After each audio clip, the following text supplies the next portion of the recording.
All right. Good afternoon, everyone. Magandang hapon, and welcome to Filter's Fireside Chat as part of PH Tech Week, run by the Philippine tech community. So my name's Efren Show. I'm the CEO of Filter, and I will be the host of today's chat. I hope everyone's enjoyed all the sessions this week so far.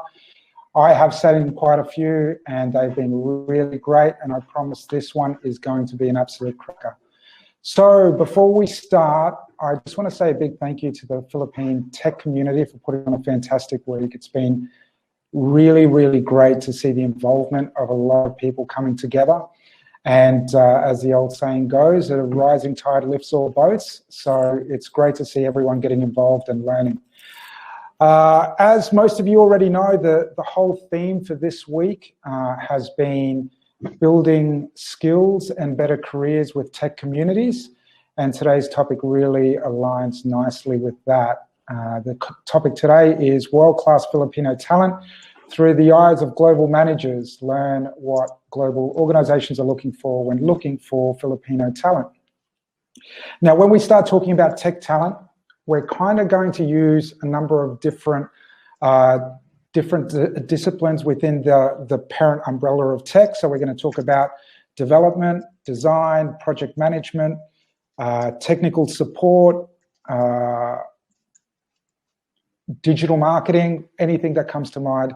And regardless of where you are in your career and the level of experience you have, I think a lot of advice you get today from these four gentlemen will ring true and will be very beneficial for you through your career. So I hope you really enjoy it.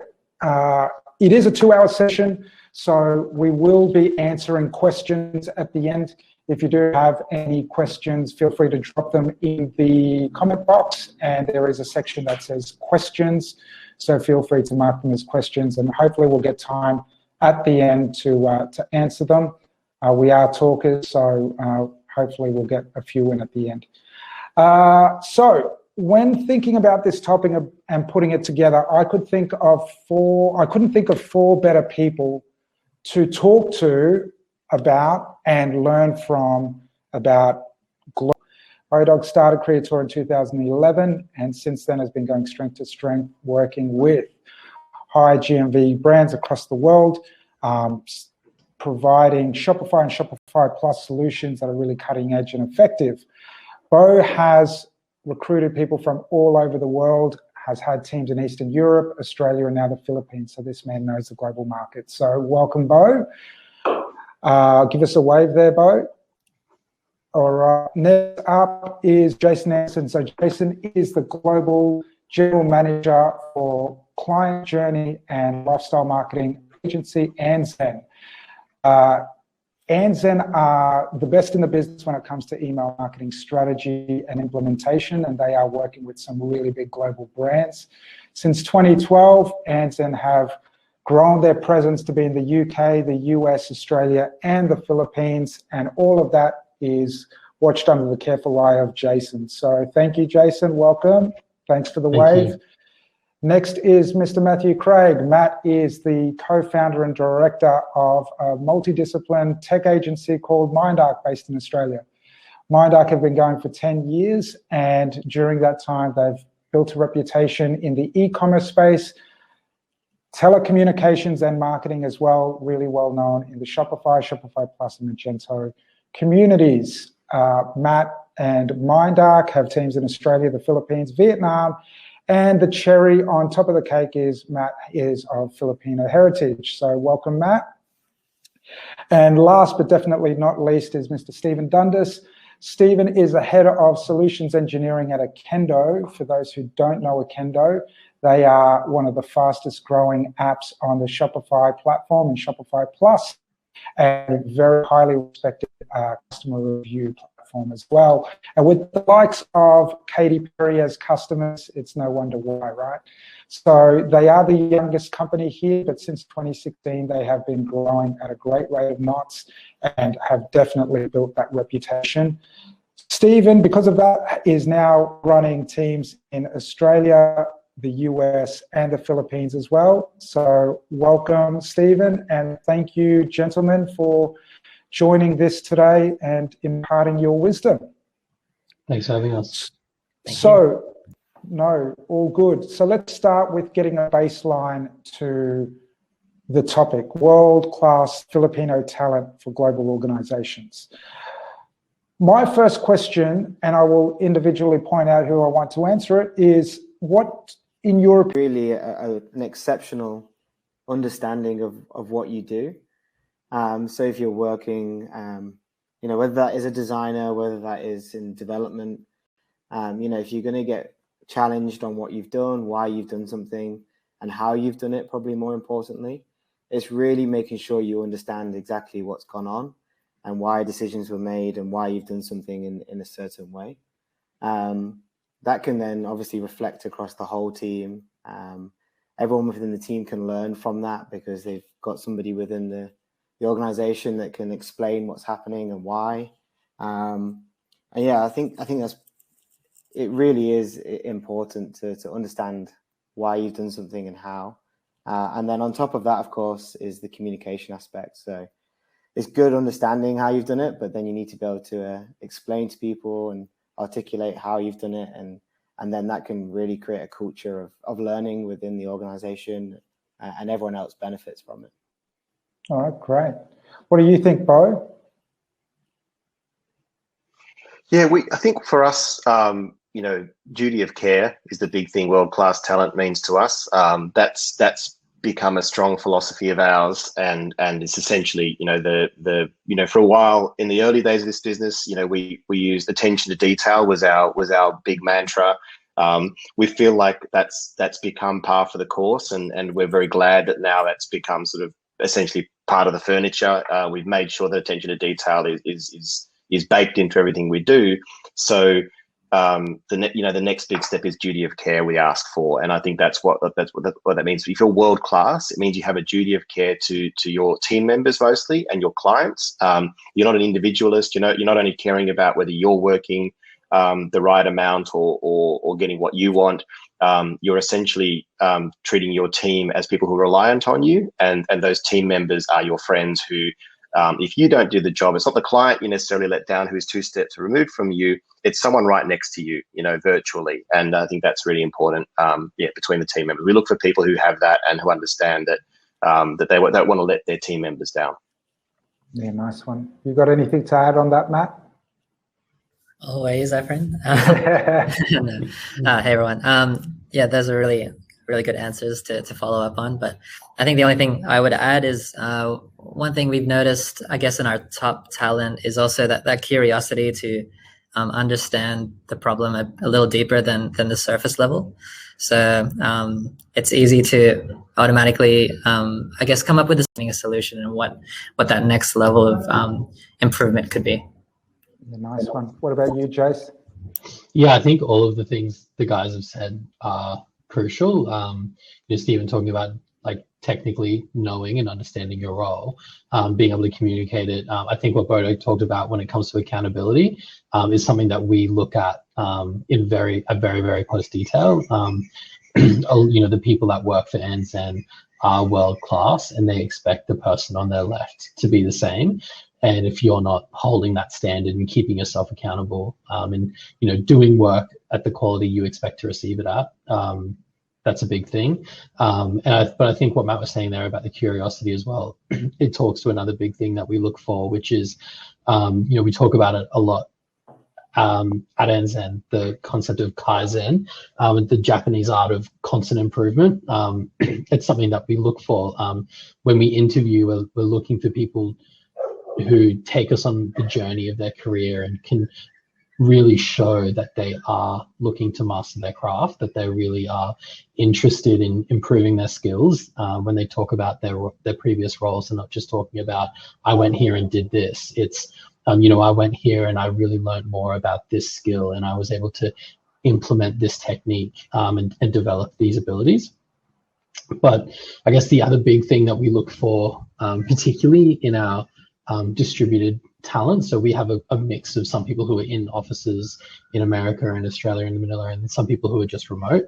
And when we look at those remote roles, what we're really looking for is people that have a bit of that entrepreneurial spirit as well. If you're the type of person who's taken a bit of a risk to start your own business, then you obviously understand what it's like for us as business owners of our own company when we talk about needing to do a good job and provide good quality solutions to clients and make sure our clients are happy.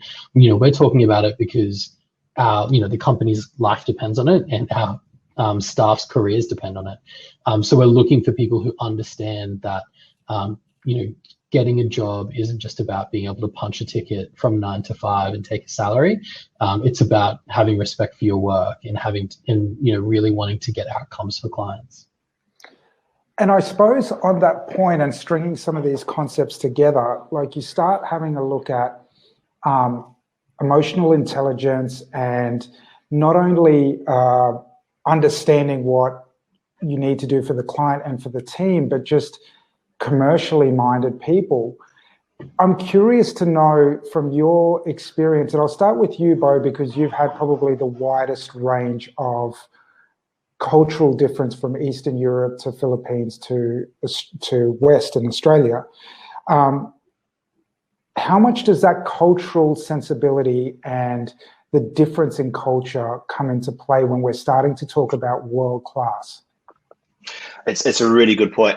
It's a great comparison actually, because you really start picking up those cultural differences, and you have to look at them in a way of where how can you take the best of each sort of talent pool and each cultural difference, and don't look at the negatives, and you look at the positives of each, and you try to use those learnings from each. A good example is that I'm always going to kind of go, I wish I could do that in 2 days. So they tell you they're going to do it in 2 days. In Eastern Europe, they just go, no chance in hell. That's going to take a week. And you go, oh, what about 4 days? Nope. And so that's really interesting to then compare that to a culture. A good example is, Philippines and a lot of Asian cultures are so eager to please that they'll often lie to themselves. They don't intend to mislead you, but they lie to themselves and say they want to say yes to things. And that becomes even worse than the person who says no, because, then you get trapped into this thought of, well, what's the truth? So balancing those two things is really valuable for us, and learning from each end of the spectrum, where you can't be brutal and just say, no, I'm not going to do that for you. You have to be kind, but then you also have to be honest at the same time, and merging those people has been very valuable. Yeah. Did you, Matt, do you have anything to add to that with your experience? That was a pretty good summary, I think. But I think the balance between the upfrontness of the communications and also the respect element, which I think is a really big thing, which obviously is something we're really are happy with. But I think part of the process we do in our training is just highlight the importance of being kind of truthful about the situation, or really be forthcoming when it comes to the realities of what's needed to be done. I think that it only causes more problems if that doesn't happen. So communications, I think that was an interesting process for us to kind of overcome over the time we've been working with the team over there. But I think over time they can see the positive impact as well of being able to transparently tell us exactly what's going on. Yeah. And I think one of the things that we see, and probably Stephen is probably the best place to talk about this next, is, especially when you're servicing a US market, right, where the US can be very brutal, especially when we're talking about technical support. So you've got technical support staff there, they can somewhat be brutal, and that's a real juxtaposition from the Filipino kind of very calm demeanor as well, right? Yeah, absolutely. It can certainly take a bit of training and a bit of getting used to dealing with requests that can be, I guess, brutally honest, to put it maybe politely, when there's issues and things going wrong. So we have to work with that. And as Bo said, playing with strengths, I think, is the key part there, as well as communication internally and externally. Keeping clients up to date with what's going on is always so valuable for us. So working with customers, telling them what's happening, And if we can work culturally is when it comes to being curious and wanting to improve things and wanting to give feedback, back up the chain, say to us about potential opportunities to improve our processes. Even when we ask for it, a lot of people feel nervous about telling us, how things could be better, particularly if we have a process in place already. And, we've been around for a long time, so we've got documentation internally around how to do certain things. But it has caught us out in the past where some of those processes are being worked on by staff in the Philippines. And even though they know that there's a better way to do it because they're the experts in doing the work, they won't want to tell us that way exists because they think maybe there's a reason that we do it our way, or that we just know better and they don't want to question us. But the reality is if there's a way to do your job in a more efficient and better way, of course we want to know about it. And so when we're looking for talent, we're looking for people that we feel will have that courage to be able to have an honest conversation and, not just say, oh, this work is really hard, I don't like doing it, but saying, this task that I'm working on, there've been, improvements in the technology or in the processes, and actually we can do this thing now and make it 3 times faster. Of course, we would love to hear that. Yeah, great. And while I have you, the next question I'll break up into a couple of different parts because each of you have different skill sets in the Philippines and it's going to have a different answer. But looking at the Filipino talent, how would you compare that to what is typically your definition of talent around the world? And let's start with you, Jace, because you've got predominantly designers. I'd be keen to know how you feel that the Filipino talent stacks up against the rest of the world. Look, it's a big place. I think we've recruited some excellent designers, certainly designers who are as capable, if not more capable, than designers we've had in Australia, in the US. But having said that, we've definitely recruited people who have had senior titles and maybe had experience that would suggest that they should have quite a lot of skills, and they've come in and really disappointed. So I think it's, in terms of the talent that we've found outstanding talent in Manila, talent that we're really proud to call staff. But I think that said, there's definitely been times where we've recruited people who have missed the mark, and it's maybe because they've spent their careers focusing on maybe their title and being a senior person, being able to call themselves a manager and a leader before taking the time to perfect their actual craft. And it's something that Stephen touched on earlier in terms of, if you want to be a senior person and you want to be a master of your craft, you need to know how to do something inside and out. You need to be able to communicate the decisions that you've made. And when it comes to design, that can be a very difficult thing. A lot of things are subjective. And so it takes a really talented designer to be able to look at a brand and look at a brief and produce something that is both functional and beautiful, and then be able to explain how they got there. Because a lot of times clients may not understand, why a particular design is functional. And we're really relying on the talented designers to explain that, there are these theories when it comes to the use of negative space or the use of certain imagery and colors. So I think in terms of the talent available, absolutely, it exists in Manila.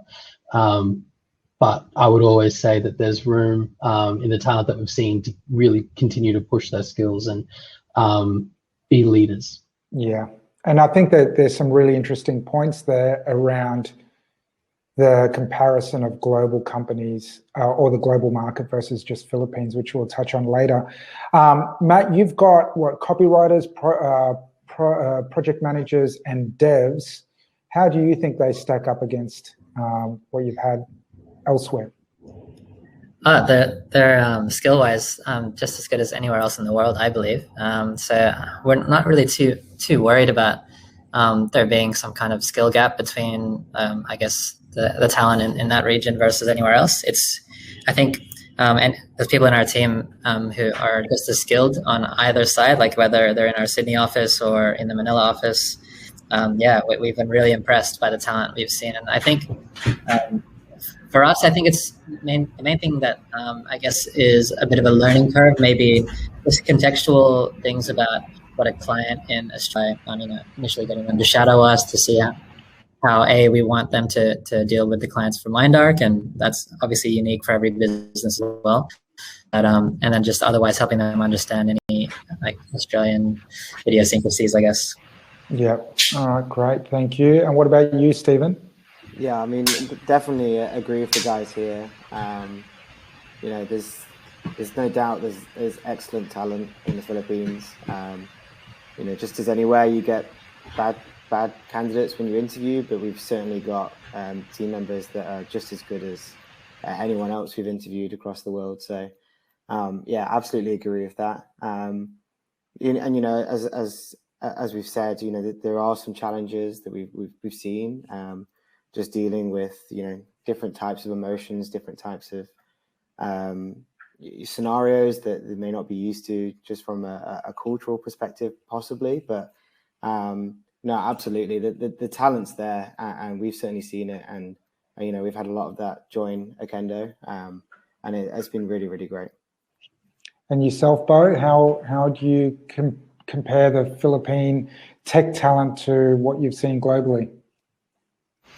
I think that the diversity in the Philippines is actually really, really valuable to us. And it's more of a kind of talent pressure that there's still a much more open pool of talent in the Philippines than there is elsewhere, because especially when you work in a big city like, Sydney, for example, is that often the tech giants really gobble up the talent super quickly. So if we work, only a couple of kilometers away from Google and Facebook and people like that. So, everyone sort of gets starry-eyed to work for those businesses, and they're not always the best places to work, but they seem to kind of try to really force their way into the tech talent pool. Whereas in the Philippines, I feel like there's just a lot more people who are interested in trying to work for agencies and to kind of really to upskill themselves in an environment that is more nurturing and closer, not this sort of big business type scenario. And that's what I think gives us more exposure to a wider pool of talent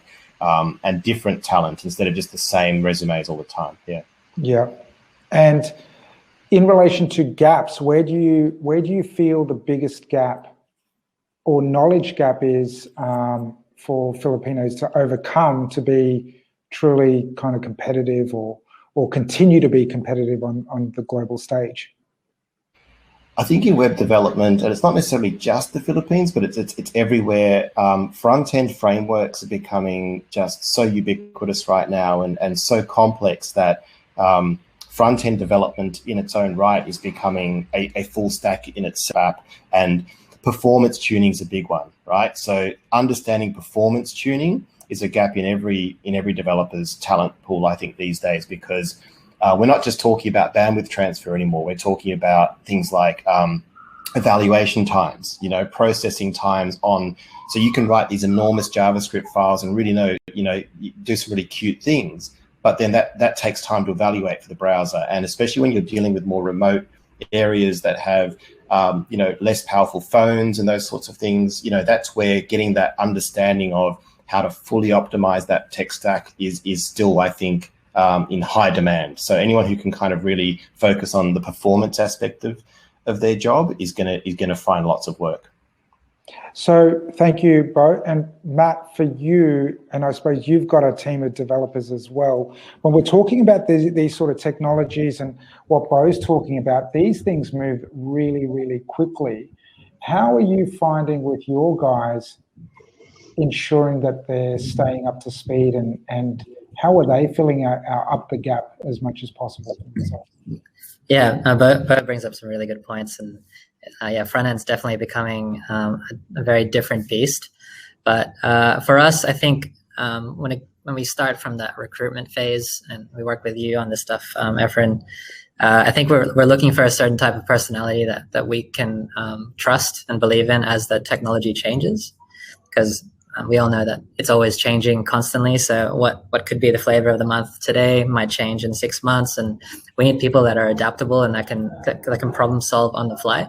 So we're looking for how people think. That curiosity element is a really big thing around that as well. But ongoing wise, like we do a lot of like training and mentoring internally, and we try to create one-to-one relationships between our teams cross-border and internally in all directions, so that everyone's kind of learning from each other as much as possible. Yeah, nice. And Stephen, you have your staff are more kind of that technical support, like really first layer to the customer. Where do you feel in that particular marketplace is the bigger gap, or the knowledge gap that Filipino individuals can try to overcome themselves?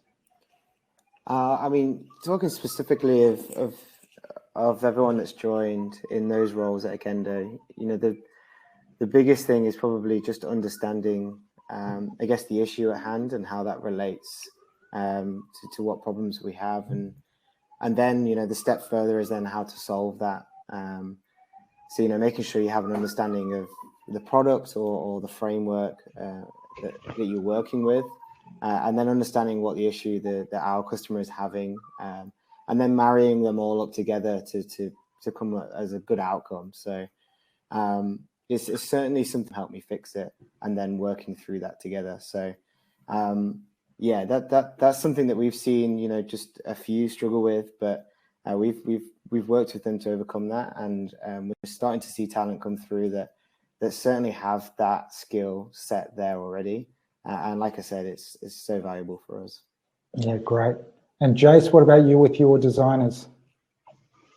Yeah, it's actually, I think with the designers, it's definitely a case of learning the platforms. Like, we predominantly work in the email channel, so there's a lot of specifics around designing for that channel and some of the limitations that it has. But we also have a fair few what we would call producers in Manila. So they're effectively people who do a lot of the builds for emails and forms, and a lot of, I guess, the knowledge gap there is often when it comes to their ability to problem solve on their own. Obviously, we always encourage our team to ask questions, and we provide training, but at the end of the day, we are definitely at the forefront of our industry when it comes to doing technical things that are cutting edge and getting, keeping our clients at the front of the pack. And often what that means is that we're pushing the boundaries of the platforms that we're using. We're stretching and testing new features and integrations. And the biggest thing that we need from our team is the ability to problem solve on their own, and the ability to, if they hit a wall, down one avenue, then they'll go down another avenue until they hit a wall there, and they'll go down another one until they hit a wall there. And they're constantly looking for how to connect the solutions and find ways around limitations so that they can achieve the goal that they're trying to achieve. And I think that's ultimately, like, a good way of summing that up is really being outcomes oriented and constantly thinking, not just thinking, oh, well, I'm trying to do this and it's not really working in the one way that I know how. It's looking at the problem of, I have this goal, and if my first idea of getting to that goal didn't work, then what other ideas do I have to get myself to that goal? Yeah.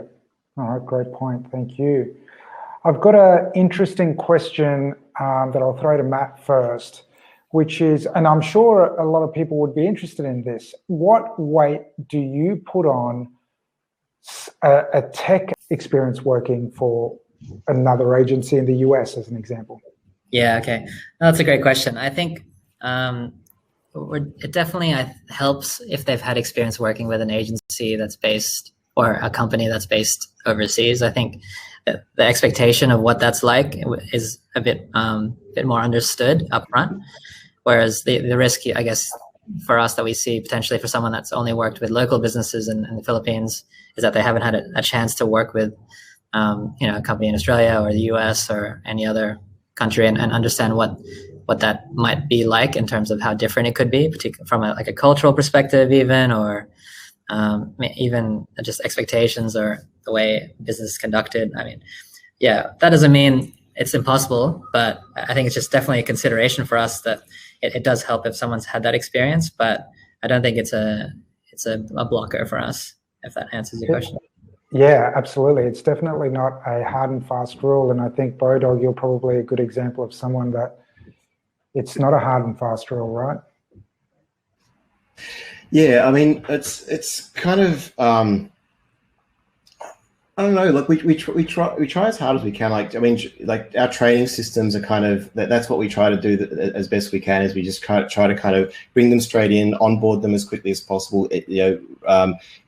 Education's the kind of the biggest part of it all, and getting them onboarded quickly with the rest of the team, and having those smooth systems is how we kind of scale any of those challenges, basically. So we just have to do our best and quickly establish whether someone's suited to our team. And I think you're probably a good example of personality trumps that, because some of your best developers have been local developers, right, who have come in and never worked a day with an international company. That's it, exactly. And they're sort of, I mean, our lead developers have been here for 5-6 years, and some of them have started from internships. So we've got that real kind of stickiness with our team. So making sure that everyone follows that suit and understands that it's a long-term thing, because you just put so much energy into upskilling and training that, you can't have this transient. There are some sort of, some developers will tell each other, oh, look, move jobs often, always be looking for the best opportunity. And it's kind of like you have to give that runway to someone and say that, no, there's a future in this business with the rest of this team. And that is the culture that you breed. If they're not having fun with the rest of the team, they don't fit in, then they're not going to see that long-term goal. And that's a really good point that I'll throw another question out to Jason around. When we start talking about the commercial, they kind of like they should be staying put, really.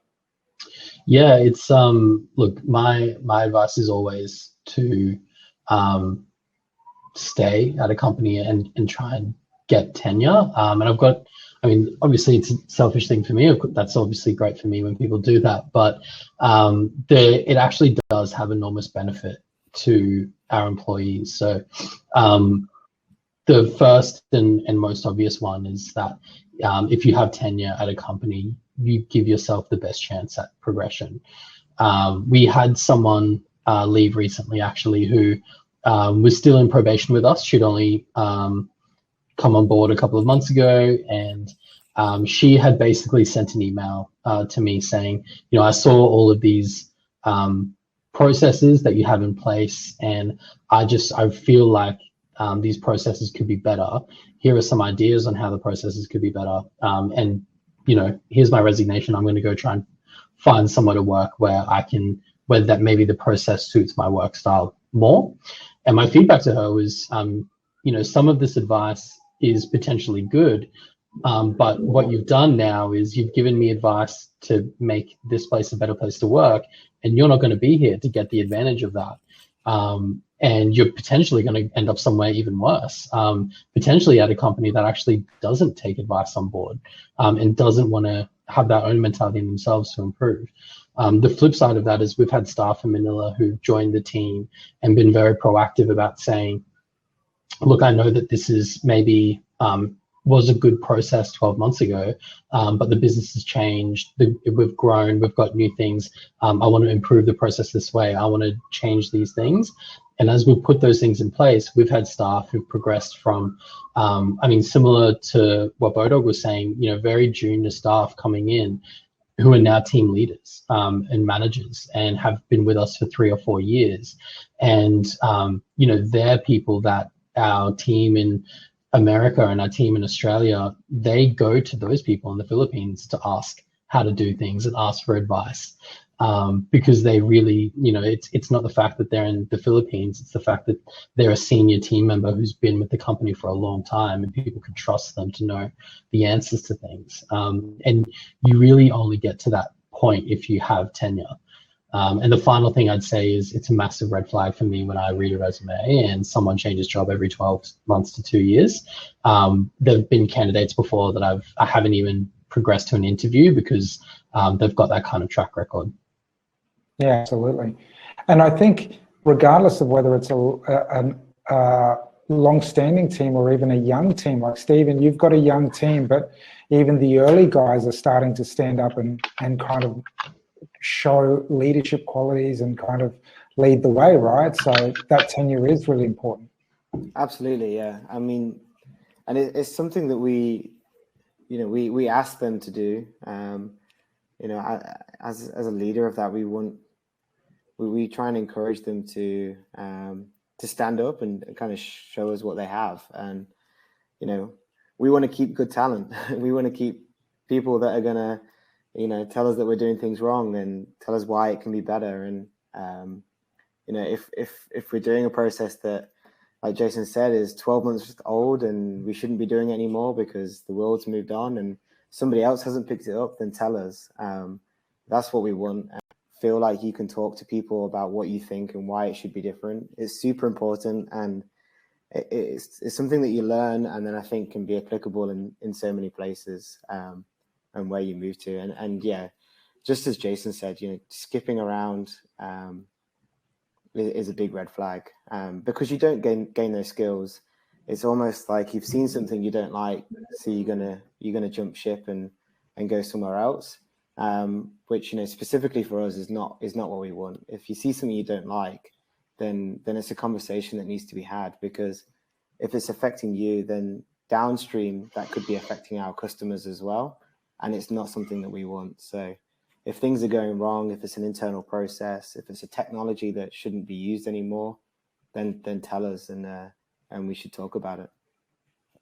Right, thank you. And I think it probably leads on to my next question around how that movement can affect a career long-term as well, and even short-term, because it's no secret that the Philippines, being a hub of technology in the world, is descending into the Philippines to find great talent, that there is no shortage of opportunities available for good talent in the Philippines, and even not so good talent, let's be honest, right? So I suppose one of the things I wanted to discuss next is that comparison. And one of the things I've spoken to all four of you about this in the past, we spoke about it just before this, I speak to other clients about, is this view of level difference. So an example is a mid in Australia or a mid in the Philippines, and where they think they are at from a let's use developers as an example,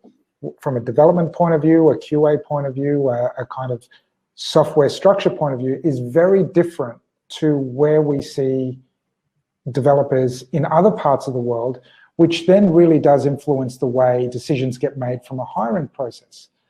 Bo, I will start with you.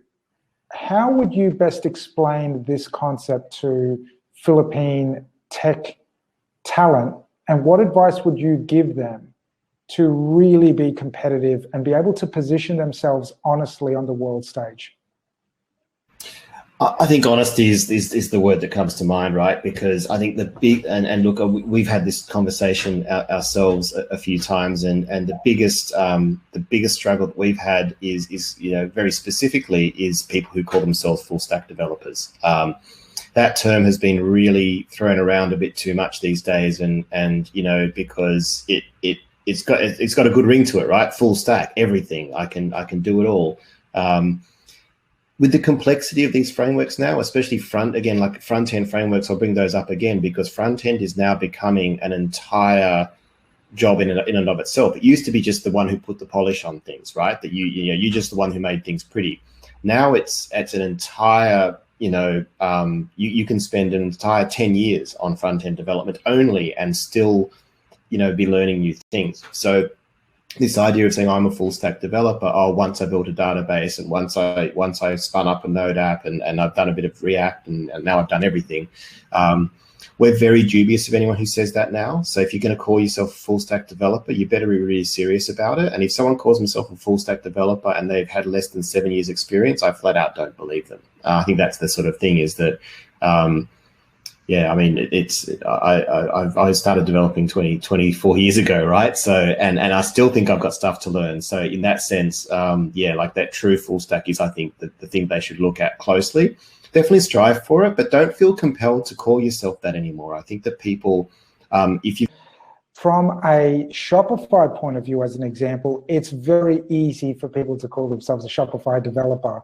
And we've seen that time and time again where someone comes in and says they're a Shopify developer, but they can't write CSS, right? So I suppose on that point, how do you see it from a technical support point of view, and what advice would you give to people around positioning themselves as well, or at least benchmarking themselves against talent around the world?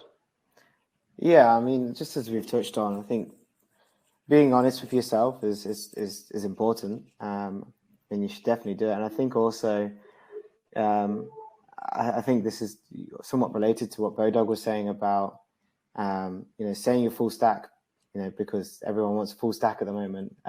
It's kind of, don't chase the shiny thing. So just realize that the fundamentals and the basics are so important.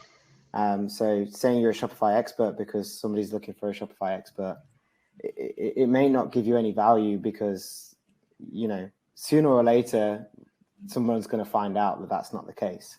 And we've had experience doing that, and I'm sure most of the guys here have as well. It doesn't take long before you realize that was just not honest assessment of yourself. So, I think, just be true to yourself and really realize what you're saying about yourself, and try and compare that to, whether it be, other job descriptions or other positions and what they're really asking for. We try and be quite explicit to say that we want understanding of CSS and HTML and JavaScript and what that really means. And if you have experience with Shopify, that's great. But ultimately, if you have those basics, then it's not going to take you a lot to get to the place that we want you to be anyway. Yep. I think that's probably quite an important point. And thank you, Stephen, and expanding on that, Matt, with working for organizations your size, Akendo, Creator, Anzen, that you're not Accenture, or you're not these massive multinational companies that can segment each job into small little compartmentalized sizes. Someone who says full stack tells us they're full stack and they have all these skills, and then they fall short on very basic things. It's very easy at that point for us to just not proceed with that person. Like, really, we're going to discount them pretty quickly just because they've believed that they were at a certain level, and that just shows us they're not really understanding what level the market expects, I guess. So I think it's just really kind of reinforcing all the points everyone's brought up. But hopefully that answers that question. But yeah, we're really looking for someone that actually lives up to what they claim to be, if that makes sense. Yeah. That's really the crux of it. Sorry. So yeah. And I suppose that's where the testing comes into play. And I know for all of you guys, we have thorough testing in place to at least kind of weed out a lot of that. It's a little bit more difficult for you, Jace, because a lot of it is design, right? Yeah, I mean, we do have some design tests that we put designers through, and I'll be very honest and say that I've had applications from designers with 2 or 3 years experience, and they submit tests that are incredible compared to some designers that apply for jobs and they say they have 10 years of experience, and they're submitting work that is terrible, frankly, like very bad. So I think that it comes back to what I was saying before about, you need to not chase a title, you need to chase mastery of your craft. I think on the full stack developer side, I totally appreciate what the guys are saying in terms of, we've got a developer in house, and a lot of our guys know how to code email, but they would never say that gives them the capability to code in a modern web environment. And you have to be honest with yourself, and really ask yourself, I'm just because I know how to do this thing over there means that I could probably figure this thing over here out if I was given enough time. But it doesn't mean that I should go and say that, yeah, I know how to do that. Just because, I've had a little bit of experience, or I watched a couple of webinars, and, every third month I got, a task at my old job where I had to do this thing. And in this very narrow context, I know how to do it. And Stephen, it was one of the first things he said at the beginning, right, around you really need to ask yourself, do I know how to do this inside out? Do I know how to do it so well that if someone showed me a complete version, that I could work backwards every step that they took to get to where they are, and explain how they got there? And it's okay to not be that person. Like when we recruit, Bodog talked about earlier about recruiting for attitude and personality. I would much prefer to sit in an interview with someone and have them say, look, I know that the job ad said this many years experience and this level, and I'm not there yet, but I feel like in the years of experience that I have, that I've come a long way in a relatively short amount of time, and the goals that you set and the work that you do, that's the type of company I want to work for. I'd have there'd be a lot better likelihood that I would hire that person than someone who would come in and say, yeah, I've got 10 years experience, and then not be able to talk the talk when we start asking the hard questions. I think I might, just really quickly on Yeah, I thought you said something really important there about the 3 years versus 10 years experience. And we found that recently as well, especially with designers, is a fascinating thing. And, for a long time and I'm better than other people, you stop taking feedback. And I think that we had trouble for a while with experienced team members who, the moment they got feedback from people who they considered beneath them, they were kind of like, who are you to tell me what I can do? And they would act out and stop and just essentially become, static. They didn't have that growth mindset. So I think that's really important. It doesn't matter how much experience you have. The attitude really takes it. I think there's a question in the chat, which is interesting to say, how do you start out? And I think you start out with an open mind and you keep it. That's the first thing you do is there's skills that you can learn, and they're just about reading books or doing tutorials. But the one skill that you just can't learn, if you've already broken that mindset, is openness and being humble and really wanting to learn from your team members, no matter how junior they are. I think that's so valuable. And on that point, I think one of the things that we do see in the Philippines that is very different to where we are in different parts of the world is it still tends to be very hierarchical, right? Which goes to your point as well, and it's a kind of byproduct of that, Bo, is it's very hierarchical as opposed to us being very much around a very flat structure and everyone learns from each other. And the guy who is paying the bills in the middle, his job is just to make the hard decisions. Our jobs as the 5 of us is just to make hard decisions, right? Based on the input of the good people that you have around you. That makes a leader, right? So I think there's a fundamental kind of change that needs to happen as well. But attitude is a big thing. It keeps coming up. So then my next question, and I'll start with Stephen, is how do you recruit for attitude? Like, what do you look for when looking for attitude? And I know we've kind of touched on it again already, but just to kind of get a little bit pointed for people who are interested. Yeah, I think, curiosity is, they've worked with React because it's going to tick the React box. It's never going to work for most of us, for the problems that we've spoken about already. But if they have a passion behind it and they really want to know the fundamentals of that, why it was built, why are we even using React? Why was it developed?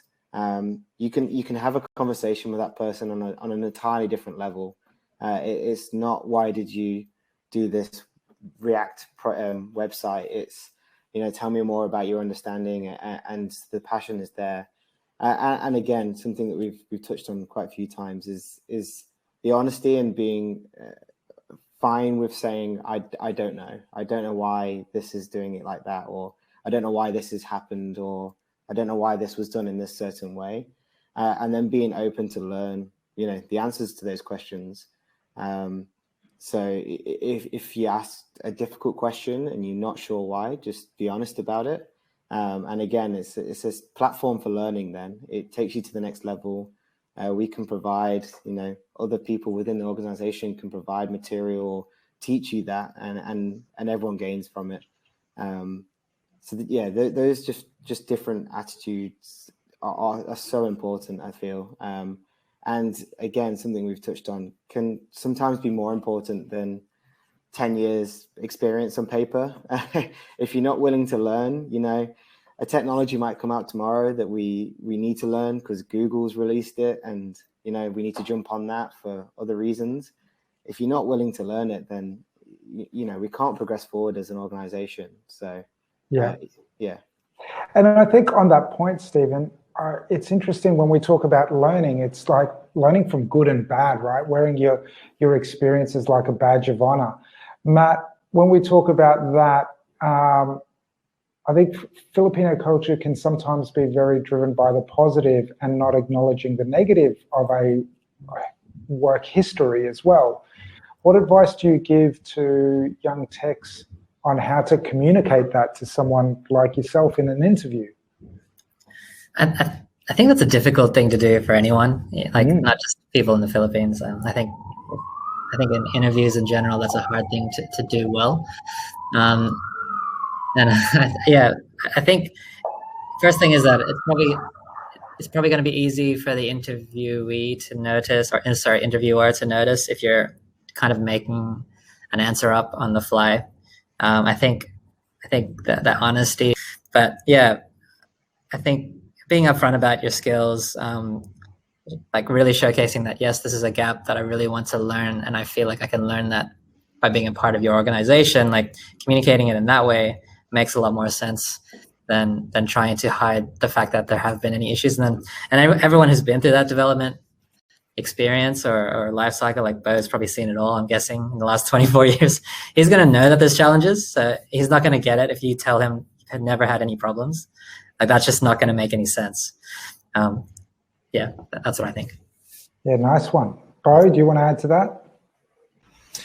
Yeah, no, I think it's kind of like that idea of the challenges are kind of what make you. I think that's what Matt touched on there as well. Is to try not to be so perfect and try not to just say, hey, look, there's a dark side to every job. There's a stressful side to every job. If your leaders aren't doing their best to kind of get the best clients, and this is one thing that I think it's important for us to kind of, we're all of the same mold, right? We have a duty of care for our teams to get the best work from the best clients who are not going to put pressure and not going to create a toxic work environment. So if your leaders are doing that for you, you kind of owe it to them to be honest back to them and say, okay, I'm having trouble with this. And that's the biggest thing that we find, is that I'm sure, we're all the same, is that we can't fix what you don't tell us is broken, right? So if you say that, I'm not being given enough time to do things, or I'm getting stressed out, or I'm not being given enough documentation or resources to do what I need to do, then you shouldn't be surprised that those things aren't going to get fixed. And then we actually find that in cultures where communication, like open communication like that, is not encouraged, that people will move on and they won't have told you why. They won't say, oh, then you find out afterwards, you go, well, I can't fix it now. I think it was brought up before, is to say that, too late to tell me on the way out, right? Like, tell me before it gets to the point where you want to go anywhere, and I'll fix it for you. And if I'm not willing to fix it for you, then I don't deserve to have you. It's as simple as that, Yeah. Yeah. Jace? Yeah, I mean, that was the exact conversation that we ended up having. It was basically opportunity here to grow your career, somewhere that wants to invest in you and wants to invest in your ideas. But, if you have that conversation with your manager and they tell you that they're not interested in listening to it and just to get back to work, then that is an indication of, okay, maybe this isn't the right environment for me. Maybe I should be looking for another job. And, that's something that when we interview, if someone says to us, oh, I spent 2 or 3 years here, it's something that we've experienced before, where we've recruited someone who's they're kind of going for their second job out of university, and they say, I took this first job because it was a big company and I felt like there was lots to learn, but I got to a point where, I wanted to do more and people didn't really listen to me, or, I wanted to do more, but they said, well, you've only been here for 2 years. You have to be here for 5 years before you can do this thing. And so they start to feel stifled, and that's perfect for us.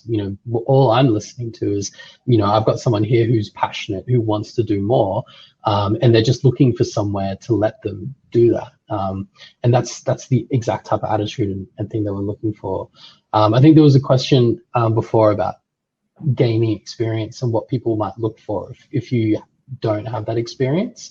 And I'd say, like we've talked about attitude a bit, and probably the big thing for me is when they're interviewing, they talk about using their personal time to develop their skills.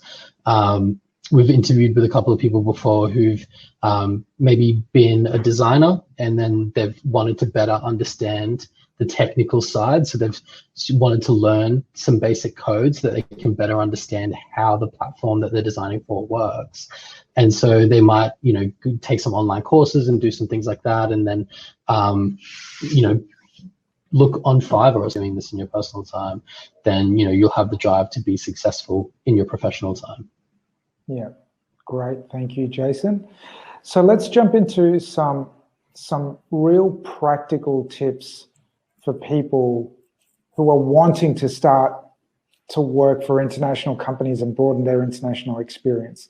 And we're going to really simplify it, but I'll start with Matt. What do you advise people do with their CVs? Like, what do you look for in CVs when they cross your desk?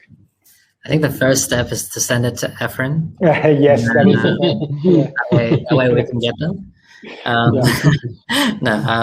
No, but in all seriousness, I think. Not joking. Yeah. No, yeah, you're right. And I think it's just that preparation element, like making sure your CV correctly reflects you as a person and your experience. Not try to oversell your experience as well, and just be as realistic as you can. I mean, obviously there's that element that you want to kind of try to stand out, but maybe that can be done in other ways, not just, I guess, sensationalizing your experience information, but more so just including a bit of a message about yourself or what your aspirations are, maybe, just to give a bit of a flavor of the type of person you are. And then, I think we for us, like, the first interview is really important. So I think the goal is to kind of get to that and then connect with whoever's interviewing you in the right way, because you also, on the flip side, want to work for a company that makes sense for you, that culturally aligns with what you're looking for as an employee. So it's not always just what's important from our perspective, it's knowing what you're looking for as well. Yeah. Bo, what do you have anything to add for that? Yeah, I think there's one thing that's funny. We talked about kind of, what people claim that they've done before and the experience you look for. And I there's another thing that sort of makes me suspicious is overly stacked resumes, right? Like, this kind of like just this where you think about, I know MS Word and stuff like that. You see them, right? I'm sorry, that's just not a skill. Like, and I don't need to know that you need to know that you know how to open tabs in Google Chrome. I'd be happy for them to get rid of all of that stuff and give me, I'd be happy with a one pager that just showed me what you've done. And this is one of the things that kind of stands out sometimes is look, we get 6 workplaces that they've worked, and it's not beyond their control. But, if you've got a resume that says you've worked at 6 places and you're not able to show me at least 6 projects that you've worked on that I can see now, then you're just at a disadvantage. And it might not be your fault, but you should try to look for workplaces that have the openness. If people work for us, I've got no problem whatsoever them saying to anybody anything that they've worked on. You don't have to reveal the IP, but just say, look, I worked on this project, and I want to be able to look at that and go, okay, well, what part did you do? And you should be able to describe what you did there and the problems that you solved and the challenges that you overcame. And you need to be able to speak to the actual challenges in front of you. And I find that that's quite rare, unfortunately. A lot of people just kind of, and you know what? Don't put the crappy stuff in there. Don't pad it out. Like, if I can see 3 great things, that's enough. I don't need to see 10 mediocre things. I'm happy to see 3 great things that really stand out as world-beating projects. So I think, evidence is more important than anything. Yeah. Stephen, do you want to add anything to that? Yeah, I mean, for specifically on the resumes, I think, as Bodog said, be quite concise and to the point on what you want as well. If you're applying for a particular type of company, then keep things relevant. We look through a lot of CVs. It's just the nature of the game. And, again, if we're looking at things like I have experience with, Microsoft Word and all that sort of stuff, it's not necessarily relevant to the role that we're looking for. We don't need to see that. So, do a bit of research into what you want. Look at what the companies are using, and then fill your CV with information that's going to be relevant for that, because that's what we have in our minds when we're looking at these. It's what we're looking for in the CV, and if it jumps out of us, you're going to stand out from the crowd as well. And in saying that, Stephen, I think it does jump out. Passion does jump out to you, doesn't it? Like when you do see something, it does jump out. Jason, you see it in the design style. I look for them to not just say, here's the resume that I sent to the 45 other places that I applied this morning, but it's actually, I looked at the job ad, I looked at your website, I looked at your clients, I looked at your business, and this isn't just like a timeline of the last 5 years of my life and places that I worked, but here are the roles that I've had that specifically relate to the things that you're talking about. And I don't need a resume to just be like, I started my career in 2016, and then from June till May this, and then May till October that, and that's not as interesting to me as I worked here, and here were these projects that I worked on that are in the same vein of the work that you do. And I think what Bodog mentioned is really important as well. With designers, a lot of the times, if I open the resume and it's just a bunch of text, I just close it straight away. I don't even bother reading it, and then I go straight to the portfolio. Because if you're a designer, and especially if you're designing, you're going to be designing emails. Your whole job is being concise and providing a lot of information in a concise and digestible way. If there's like a 1,500 word resume, I'm not interested.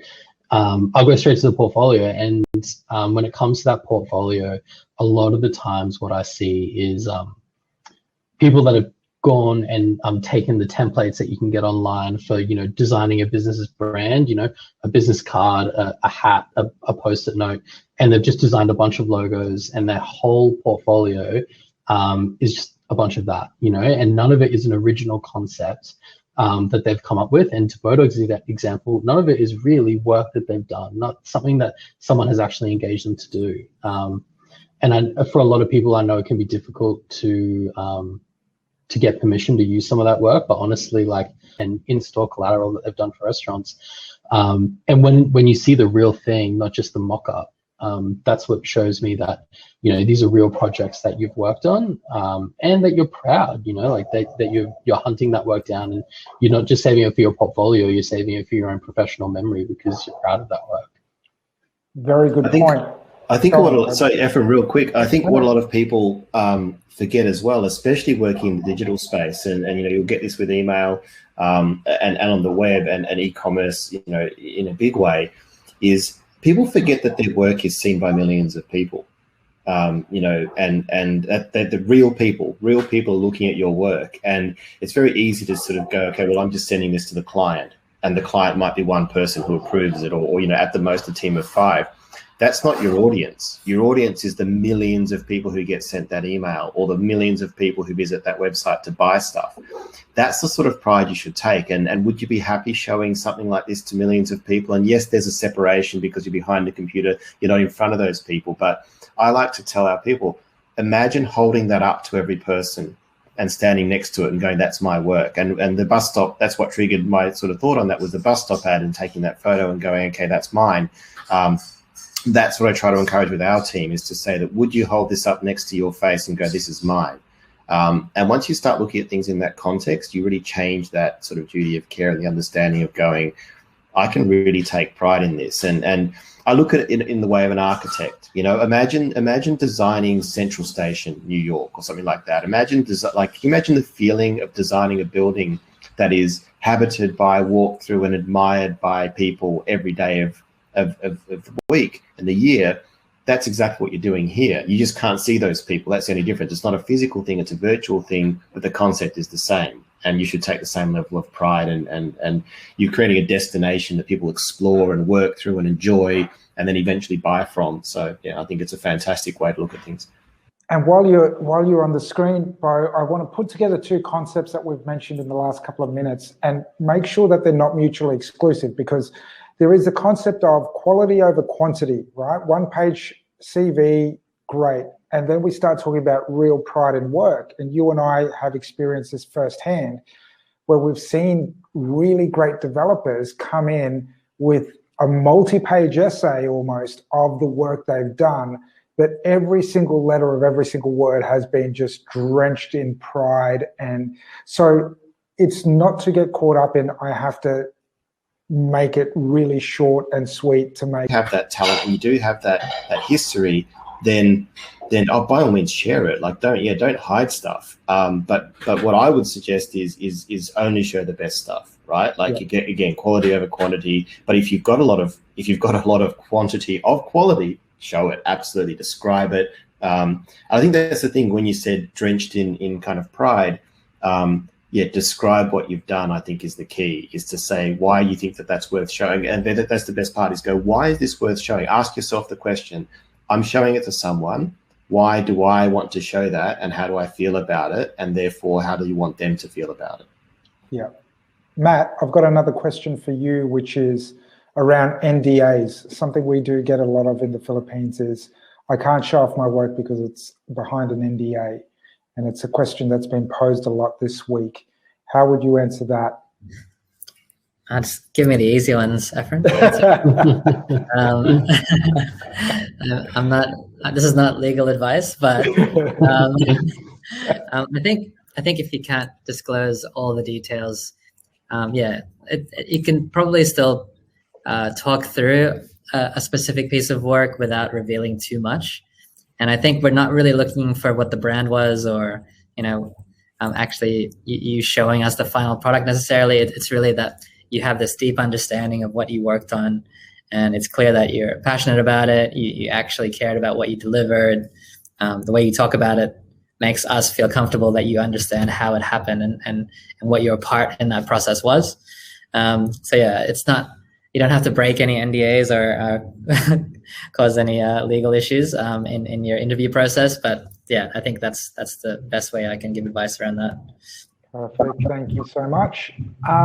When we start talking about folios, we've obviously spoken about as a designer, don't put your CV on a Word document. Is probably a good start, or make it look like an accountant's CV, I should say. But what tips would you give someone around just even like a presentation of folio, and are there better means of doing it? Like one as an example is, don't send a 100 megabyte file, like put it on Dribble or Behance. What else can you recommend, Jace? Yeah, I quite like when people share their Behance. I think that's good. We've had people have their stuff on a Pinterest board before, and that's fine.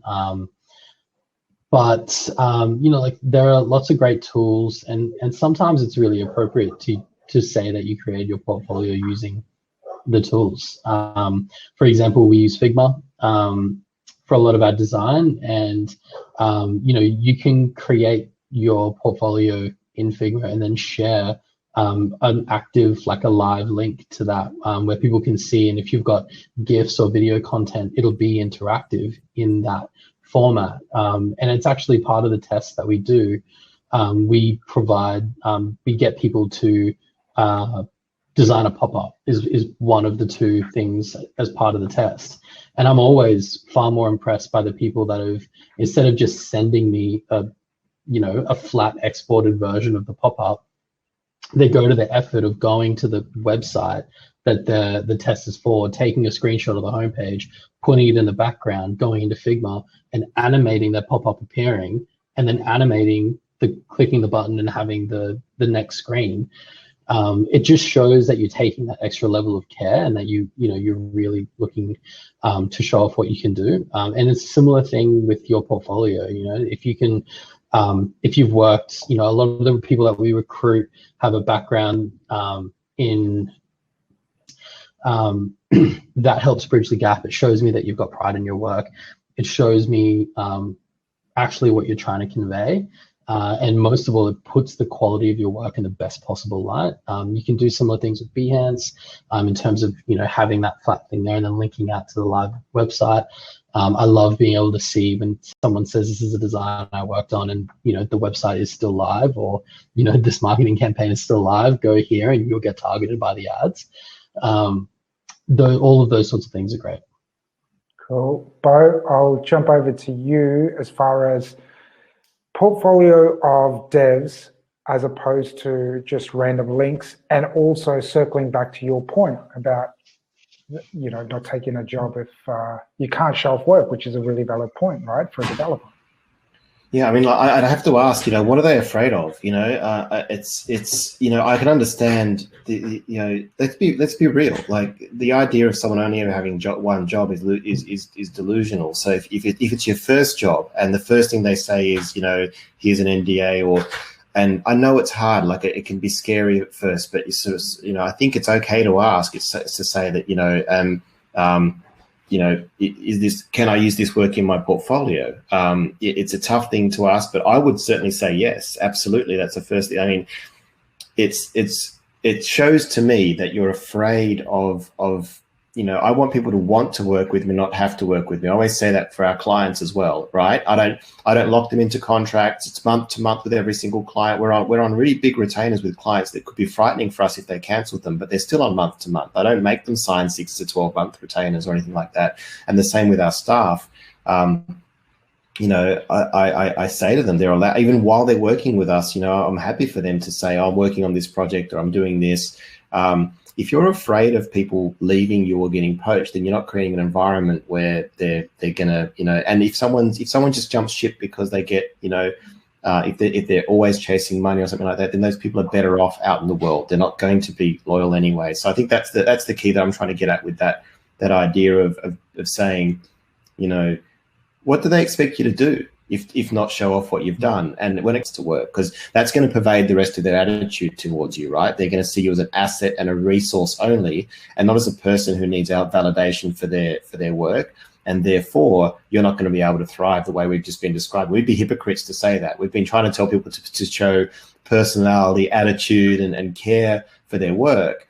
And if you then deny them the ability to be proud of that, to show other people, then that's hypocritical in my mind.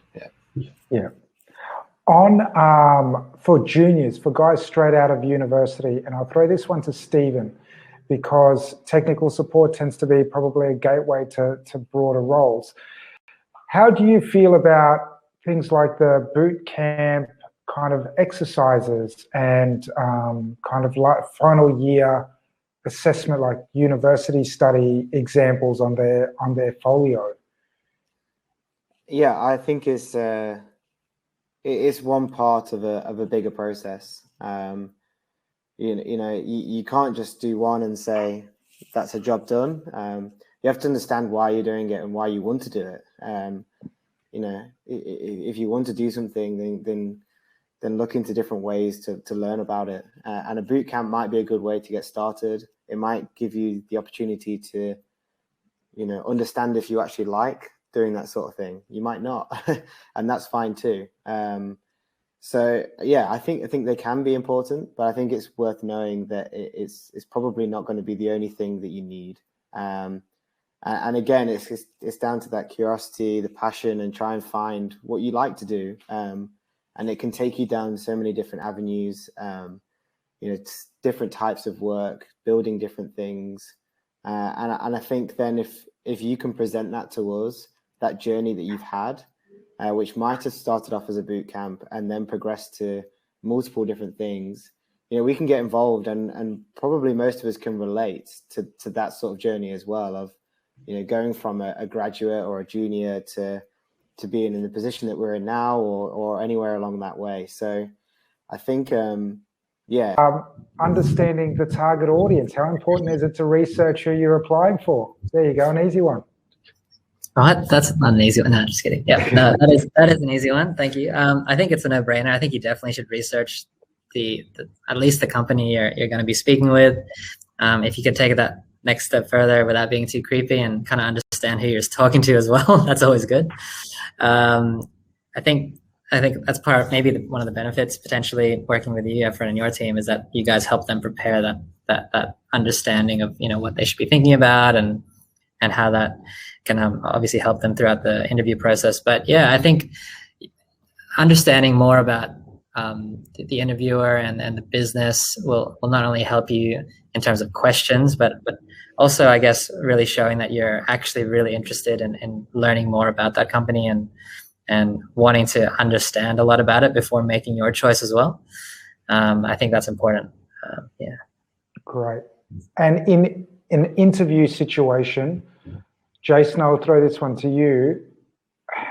Apart from what Matt's just said, what else should people do to put their best foot forward, and what to you makes a good candidate great through an interview process?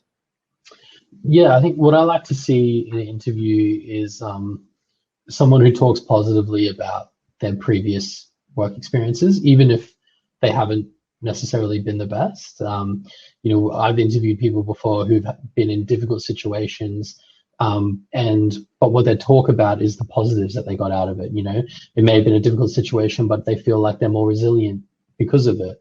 Or they were in a situation where they had to work a lot of long hours and a lot of overtime, but it taught them to be more efficient with their time and plan their time better. And I've interviewed other people who just complain about previous roles and just say, well, I just left because they didn't treat me very well and I thought that I was better than that, so I just left. I'm looking for people who can talk about their previous experiences and then find tell me the things that they've learned and how they've improved and how they've taken the positives from that, because that shows me that they have, when they approach a problem, that they're looking for the opportunity for a candidate to interview me about why they should be working for me as it is for me to interview them. And again, that shows me, if it's done right and obviously done in a polite way, but it shows me that that person cares about their own time and that they want to spend their time working for a good organization. And that's what I want, right? If someone who respects their time and values their own time should generally be someone who also, they respect their time because they put a lot of pride and passion into their work. So I think using the opportunity of an interview to ask questions about, who will my manager be? How often will I have performance check-ins? What is the kind of environment for constructive feedback? Things like that are where you can tell that they care about their own career and they're asking questions that show that they're interested in what it's going to be like for them.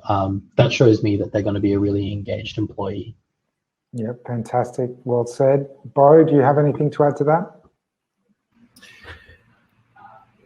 Yeah, I think the engagement is really good, and the kind of the idea that to strike up that conversation, and I think it's we often ask because again it's you've got to work out that power dynamic early. I think with your employer, right? It's not good to be too arrogant and walk in and just tell them everything that you want, but understand and ask the sorts of questions that give you an idea of whether they're an introspective or a good listener, and to say things like, well, what opportunities are for me to learn more? Can I extend my skills? If I excel, what do you do? What happens if I'm really good at what I do? Because I'm a go-getter, I'm an achiever, and you're going to want to go somewhere. So you don't want to train me up, for a year and then find out that I'm going to outgrow this. You have to find a way to implement anyone in my life, right? We've all had 3 or 4 before we got settled into something. So that's just something to remember, is that if your entry point is that, you have to be looking at it with the idea that, is this a stepping stone, or can I at least move within this company between roles? Are you going to give me these opportunities and put me next to someone? If I'm interested in project management as a developer, or if I'm a designer and I'm wanting to get into development, I mean, it's a really important part to say about my growth, is that I started out in design, and then I work in front end development. And every time I worked on something that overlapped something else, I moved into that person and I sort of said, can you tell me a bit about what you do? I'm really interested in that, you know. And that person then said, oh, I love the fact that you're interested in that, and they want to teach you. If you run into people who are sort of, I'm too busy, you know, you do your thing, I'll do mine, you're not going to grow, and you're not going to sort of, so you have to ask those questions up front, I think, to get the idea of whether it's a company that will do that for you. Great, thank you. Stephen, what about you? I mean, the points that everyone's made is certainly something that I believe as well. I think the one that I'd really like to highlight is to make it a two-way conversation in the interview. You know, I think that's truly important. It shows so much about a candidate. You know, it's unreal. You know, an interest in the company, an interest in what they want to do, the places they want to go. You know, even down to when you're looking at the portfolio work and the work they've done, asking, you know, how things could be different. It shows that you're honest, that you might not have done the best possible solution, but you're asking for feedback straight away, which is something that I find important as people progress in their careers. So if you're doing that, you know, day -1 in the interview, then on day one, it's already a great start. So yeah, definitely make it a two-way conversation. Great. And Matt, anything for you? No, I think that's kind of covered most of it. I'm trying to think, what else can I add? So many good answers. That's, if you have nothing, that's all good, Matt. These guys did the heavy lifting for you. So I did. I like going last. It makes it easy for me. All good. All right. So what we'll do, I will throw out to some questions that have come in. We're on the downhill stretch, so that's good. I will start with this one. What are the essential tools? Okay. What advice can you give those developers who are starting to gain experience, which we've talked about, but what are the essential tools they need to focus on? I might start with you, Bo. I mean, development-wise, yeah, JavaScript. You know, it's just become the language to do it all for you. They sort of, I remember back in the day, they used to you know, snub their noses at, turn up their noses at PHP or JavaScript, and like, you know, I always believe the best tool is the one that does the job and works well. Facebook was written on PHP. MailChimp was written on PHP, right? I'm not saying it's a good language today. I wouldn't recommend it today, but don't let people tell you that that's the wrong thing. And the reason I say that is because JavaScript was often laughed at or maligned as kind of like a overly unopinionated language, and that it lets you get away with too much as a developer. And it's like, well, hang on. Are you really a good developer if you need the language to actually kind of keep you on rails, essentially? And that's the idea is that, no, you really shouldn't. You can make JavaScript beautiful. That's, you know, I've seen very elegant JavaScript, and there's all sorts of variations of JavaScript now as well, which you know, on top of that will make you write better code. So yeah, back to the original point, JavaScript is so important, mainly because all of these front-end performance frameworks rely on it. All of the browsers now, the engines that they're building, these hyper fast, Safari and Chrome are always competing for the fastest JavaScript evaluation. There's a reason for that, because writing good JavaScript then gets evaluated fast. It's good for performance. Node.js has taken off now as well. So if you are truly interested in becoming a full stack developer, once again, it's very easy to jump between Node and React, for example, you know, because you're using the same core language and the syntax. And yeah, like when I was coming up through the ranks, then, you know, I started on ASP, which was god awful, PHP, then Ruby. They're so different from each other, and then JavaScript, HTML, CSS for the front end, and you ended up having to just learn all this stuff, and you ended up learning too much language instead of solutions, if that makes sense. Whereas if you just really focus on JavaScript now, and you then focus more on the solutions, the attitude, and the stuff that we've been talking about, yeah, you don't get distracted with having to keep translating and relearning, you know, opinionated versus unopinionated stuff. You just get straight to the meat of solving the problem. So yeah, JavaScript. It's a great answer. Matt, anything to add to that? Sorry, I was muted. Yeah, I think with everything changing so quickly, I think just to jump on top of that, you know, if you looking less as an explicit language or something, just understanding things like design patterns, if you're looking from a coding aspect, your fundamentals, ways that, even databases work, whatever interests you, looking at those kind of fundamentals, the patterns and the solutions and why people have done it in that way. And the reason why I say that is because I think that's then going to bring you to a place where it can be applicable to other languages. Bo's just listed many of his career languages and how that's changed over time. And it highlights perfectly that what we're using today may not change very quickly now, but it may change and other things may come up. And having those fundamentals will give you the platform then to move on to these things as and when they come up. Everyone's well invested in JavaScript now, but it wasn't always the case. And tomorrow browsers could bring out something different that we need to look at, we need to be on top of. And if you understand the fundamentals behind it and why they might have changed that and what they stand on, you're gonna be a step ahead of people that can just write code for writing code and don't really understand how to do it in the best way.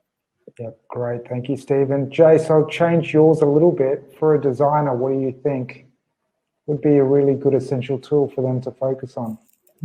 I mean, I would say, I was coding around in the days when we went from HTML 4 to 5 and CSS 2 to 3, but that's probably the last time I had to crack open Dreamweaver and punch some code out. But yeah, I think just for designers these days, I mean, the Adobe suite is and always probably will be sort of the no better place to do that than in an agency.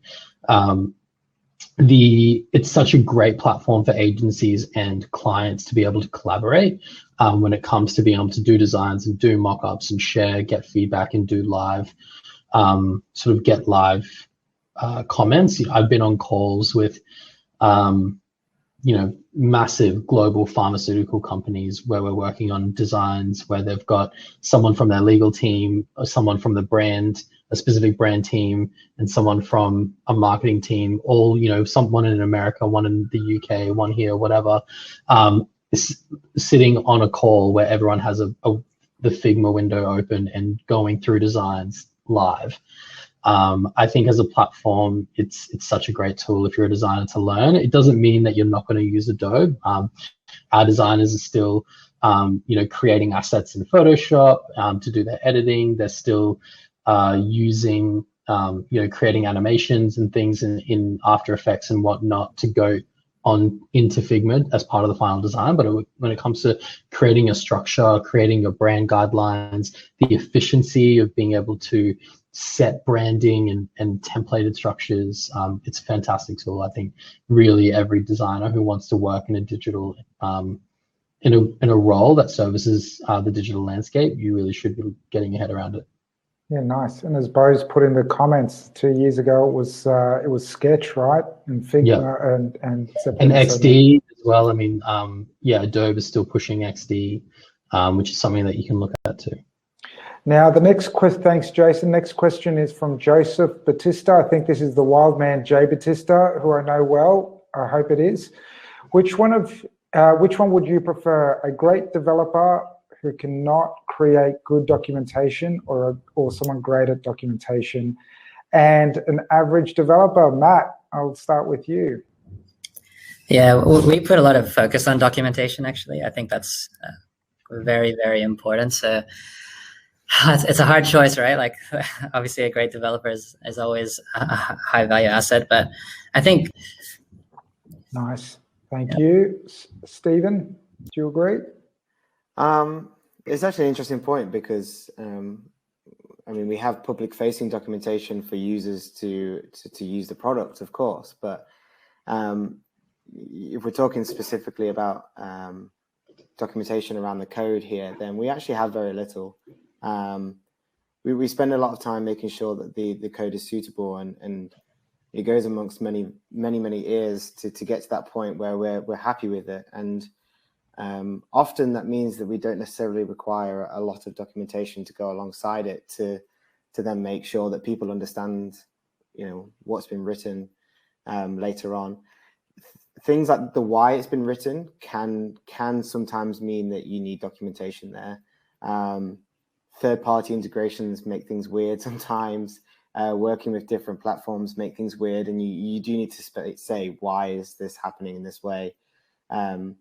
So yeah, I think putting the comparison up quite in that way, it is quite difficult. I think it depends on what you're working on and what projects and products you're working on. I think if you're a good developer and you can really make your code stand out and be understandable and maintainable, and open to extension to other developers, then maybe documentation isn't so important. But again, it sounds like it may be a skill that can be built on. If we have a great developer who can't write documentation, then I'm sure over time we can get to a point where we're probably at a good space in a way. Thanks, Stephen. And Bo makes that exact point just earlier. A good coder speaks for themselves, right?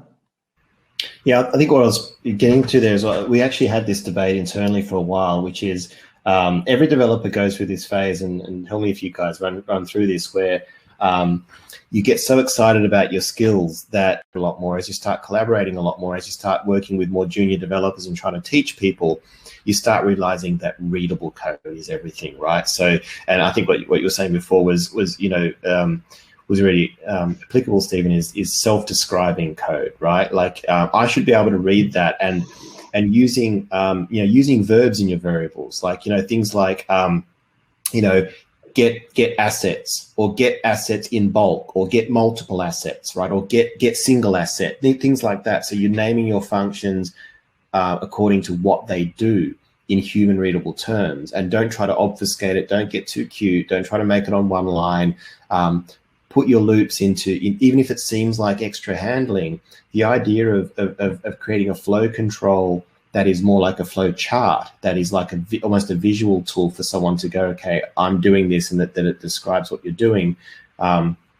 It ties really interestingly into what we like to, I'm sure you've worked with that, like gherkin and cucumber stories, which is, as a customer, given that I am logged in, when I press the reorder button, I should create a new cart, as an example. So you get the client to describe themselves in words that are still a logical flow, that then can be passed on to a developer to turn into an actual set of logic. And if you start talking to people in human terms, and instead of getting this idea of like, I speak a special language. No, your language is the language of the humans that you're trying to work for, and that person's always the customer. So yeah, if you remember that, you stop trying to be cute. You don't need to document it. Of course, you should use things like, if you're writing APIs, absolutely write Swagger. Use Swagger and use those tools to kind of embellish it. I think one of the things we see as well from a documentation perspective is once you start, moving up and managing, developers in a team that you're controlling, we also get some of those devs involved in creating documentation on the actual project at hand. So actually scoping out and describing what needs to be done in a code oriented way. So that's where we can see a lot of good benefits from developers that can then translate documentation that they can share with their team, so that the project components are really well understood in terms of what needs to be done.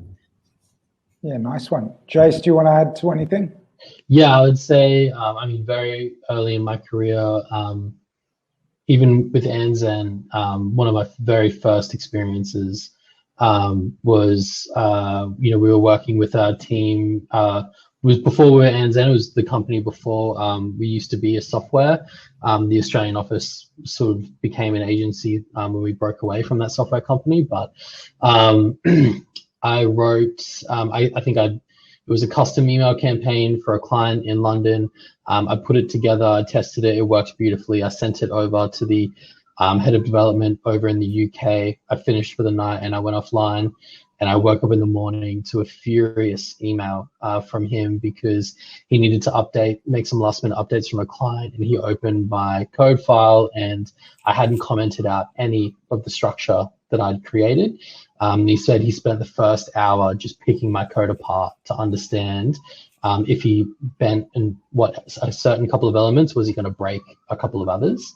And, he put it in very layman's terms that, he got paid about twice what I did. And that 1 hour of his time, what that actually costs the company as a senior member of the company, for him to have to waste that hour not delivering for the client, just figuring out what I'd done, and then leave and know what it says and know what it means and how it works. And if you don't feel confident about that, then I think that's an area for improvement. I guess I'd go back to the crux of the question as well. That, if you're a great developer, why aren't you good at writing your documentation? And if you're not good, get good, because you're not going to be a great developer. And if you're great at documenting your work, but you're not good at doing the work, get better at doing the work, and then you'll be a great developer. You're never going to be perfect. You should never reach a state where you think that you can't improve further. But at the end of the day, if you want to work for a leading agency, an agency like ours, all of ours that are global and have staff all over the world that want to be productive, then you have to be thinking to yourself, how can I make sure the person to my left gets a piece of work that they can make sense of? Very well said, Jason. Does anyone want to add to what Jace just said? That was very well said. I see Joseph's thrown a follow-up question, so I may as well go to him. Great at jQuery and can provide excellent product, or great at ES6 and React, but cannot finish a single project? I think that's pretty self-explanatory. I might start with Bodog. Yeah, I mean, it's actually really interesting, because one of the things I say to my team all the time is it's a really big. I mean, obviously it's the first one, right? Like if you can't, Apple said this, a long time ago. I remember that was one of the things that they kind of talked about their development. You've got to ship. If you're not shipping it, you're nobody, right? Then a product doesn't exist if it's not shipped. And there's a graveyard of half-done things everywhere. And again, what use is a Porsche with no wheels, right? Would anyone want to own that? I mean, unless you're going to sell it for parts, what are you going to do with it? So I think that's the key with these sorts of things is, the best thing is the thing that works. And one of the big tenets I sort of give to my team when they've got a complex set of tasks is if they've got a component they're writing that's got 10 different working parts in it, or let's say that you've got a deliverable, a sprint that's got 10 different, the biggest thing that people need to sort of think of is finishing things is everything. Give me, as a client, imagine if you ask for something, right? You say, and someone gives you, you go, well, here's 8 things that work. I didn't even start these 2 things because I wanted to make sure these 8 things worked really well. Or here's 10 things that are all mediocre. I just don't think it's a contest, right? I don't want more things. I want less things that work. So yeah. Yep, great. Matt, do you agree? 100%. I think that shipped concept is very, very important. And sometimes in the fast-paced environment that an agency can have, being pragmatic and practical about how to get that product shipped is important. So yeah, I definitely agree on that aspect. Yeah, and I think in terms of like the comparison between like jQuery and React, and I guess that's highlighting the new tech versus maybe something that's considered a bit more outdated potentially. But I think from that perspective, it's not necessarily, we don't really look for cutting edge 100% of the time. It's really, I think that comes down to your experience as well. Like some people have been coding in PHP for over 10 years, and that might just be the environment they were in. But they may still be really good developers, and we're really looking for that developer mindset more than if they've had the opportunity to work in the latest cutting edge JavaScript languages or anything like that. Yeah. Well, I've never seen a developer who's worth anything not be able to switch languages. Again, like it just doesn't make sense. And I think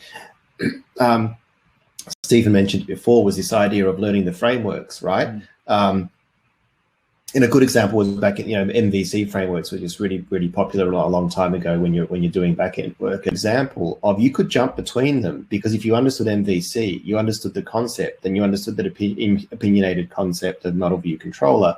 And yeah, you could. I worked with all of them for that reason. And when I say, oh, look, I did Ruby, I did Django, I did Python, I did all this sort of stuff, that's not me sort of prattling off a whole bunch of things as if I know 10 languages.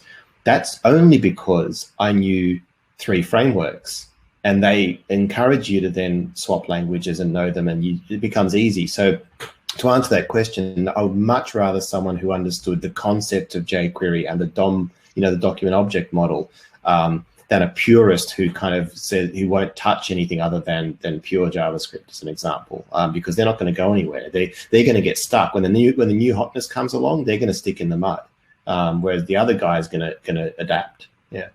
Great. Thank you, guys. I'm going to jump to the next question. We'll start with Jason this time. How do Western managers expect their developers to communicate? I suppose this goes for your guys as well.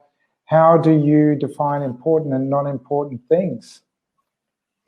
I think I define important things.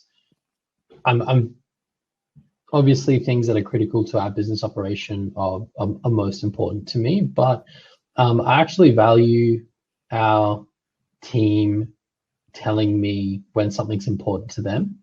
We invest a lot in our team and in their success. So if someone puts their hand up and says, this process really doesn't work for me, I want to know why, and I want to get to the bottom of it.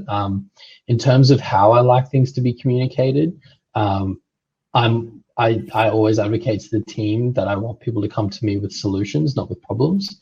So if you're going to come to me and say, this process that's been implemented, I've gone through it, at least 10 times now. And I think it could be improved in these ways. And this is my reason why, basically. That's how I like to be communicated to. And quite often that solution is sometimes just a starting place, right? And maybe the conversation will be, well, when we wrote the process, we did think about that, but here are the reasons why we can't do it that way. But maybe this comment that you made has actually sparked an idea that we could maybe try this other thing, and then we can collaborate on getting to a better solution. What I really dislike is when people say, I was assigned this task and this process didn't really work, and I read the documentation and I couldn't really figure it out. So I've just been sat here waiting for someone to tell me what to do. That, if that ever happens, for me, that's a big signal that person's probably not going to work out for us.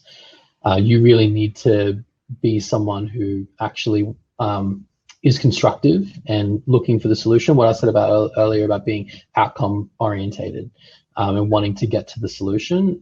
It's the same thing when you talk about communication. You need to think to yourself, if I was my boss, how would I like this issue to be raised? And that's not by throwing a tantrum or chucking your toys out of the pram and not doing any work or slacking off. It's by trying to have an honest conversation, but also say, I don't just have problems, I've got solutions, here's what they are. And if the solution is beyond you, if it's something that you feel like you can't solve, at least be honest and say, look, I don't know the answer here, but I think maybe I should talk to this person in that other department. And maybe if I can get you in a room with that person, maybe we can all come together and figure a solution out together. How's the pandemic changed your approach to evaluating candidates? So it's sort of the same segue, but in short, again, be humble but direct. This is the thing that we really have to sort of hammer home. And you know how it goes, Efren. I mean, you've told a lot of our candidates straight up that you've got to be direct, and it still takes time. If we don't, it's really hard to, especially if you're from a culture where there's a strong power differential, or there's a strong sort of idea of hierarchy where you get punished almost for kind of speaking your mind, or that's not rewarded. It's hard to retrain yourself into that. So I think that's really important. If someone tells you to be open, test them out, be open, and see what happens. And look, if they then contradict themselves by punishing you for that, then walk. I mean, get away from them. Again, you life's too short. Don't hang around the people that are going to lie to you or be hypocritical.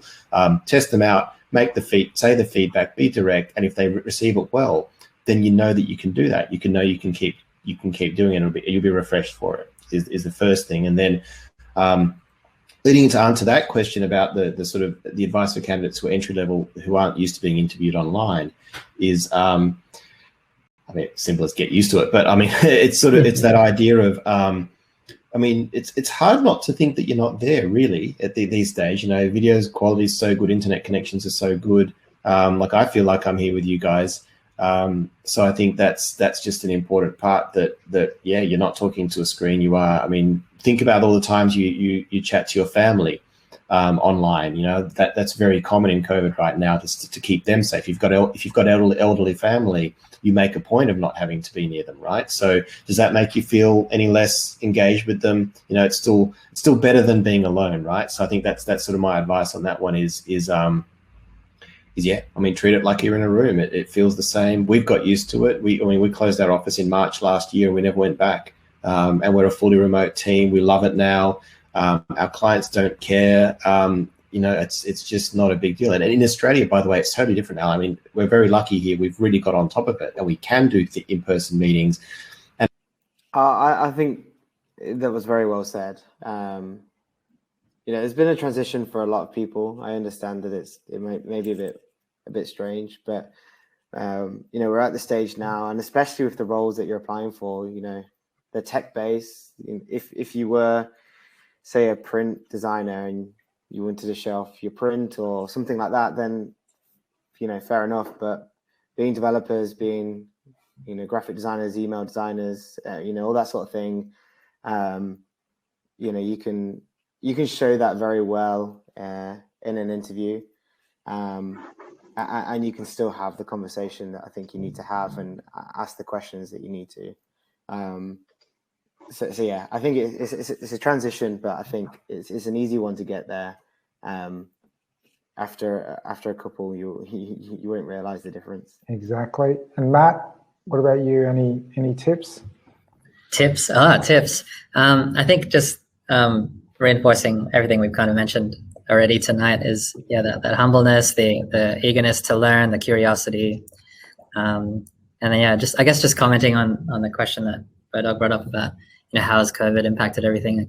We understand obviously everyone's working remotely, so I think being prepared for that, and for us, we're trying to actively I guess make that process as easy as possible, but it requires a lot of really direct communications and regular communications. So just being prepared for that as part of the roles as well is critical. Yeah. But yeah. Awesome. All right, so let's bring this home now. Final question. One piece of advice, just one, Matt, that you would give a Philippine tech professional, the Philippine tech talent, as to how to get a job with a global organization. All right, the secret weapon, huh? It's a tough one. I won't double on what Matt says, although I definitely agree. You know, to say something different, show your passion in your work and let us see that. You know, if you try and do that, it will be very obvious. Everyone will see it straight away. It changes the conversation. Yeah, just show us that you love what you do and you want to carry on doing it, and you want to be better at what you do. Yeah, and that's probably it. We're gonna, you know, in an interview, anyone will be able to pick up that and move forward with it. Great. Jace, what about you? One bit of advice. I agree with the other guys. So I think you'll probably be walking away from here with 4 different key pieces of advice. But I would say the big thing is do your research for me. You know, look up the company, look up the person who's interviewing you. You can look at their journey. I've been in interviews before where I haven't been running them, but I've just been present, where the candidate has asked the person interviewing them, I saw that you started at ANZ at this role, and then you got this role and this role. You know, what was your journey at the company like? And that shows, right, that you're interested and that you understand the company and you want to learn more about it, and that you're engaged. So, you know, do your research, understand what the company does, be able to talk about what you've done in the context of what the company does, and show interest. Perfect, thank you. And finally, Bo, what do you want to add? One piece of advice. I think, yeah, and be ambitious but loyal. Is what I would say. You've got to be. People look for that competitive killer instinct, but be loyal to your teammates, right? Like no one wants someone who's going to climb over other people to get where they are. Your rising tide lifts all ships, right? So you're there with a team, but be competitive, and that make that competition infectious. So compete with your company, not against your teammates, if that makes sense, right? So be competitive and say, I want to work for the best company. And if you don't, if you feel like there's ways you can improve that, get your teammates involved and lift that whole company up and say, I want to win this game, but I want to win it as a company, not as an individual. And then keep that loyalty there and then build that brand together with that team, and that, you'll go really far. And look, if you don't get rewarded for it, bounce, honestly. So, careers@filterglobal.com. All right, so that is a wrap for the evening. So on behalf of the PH Tech community, I just want to say a very, very big thank you to Bo Dogola from Creator, Jason Anderson from Anzen, Mr. Matthew Craig from MindArc, and Stephen Dundas from Akendo. Now, all four of these gentlemen are actually currently recruiting for roles in the Philippines. They are good companies to work for. You can see the wisdom that's come out of tonight. So if you are interested, jump onto our website, filterglobal.com/careers or careers@filterglobal.com. Feel free to check out our website and get in contact with our recruiters who are pinging you in the chat group at the moment. So again, thank you everyone for watching and being involved. We hope you got some really good advice out of tonight. Good night, and we look forward to seeing you next year for Philippine Tech Week 2022. Enjoy the rest of the week. Paalam. Thank you very much, guys.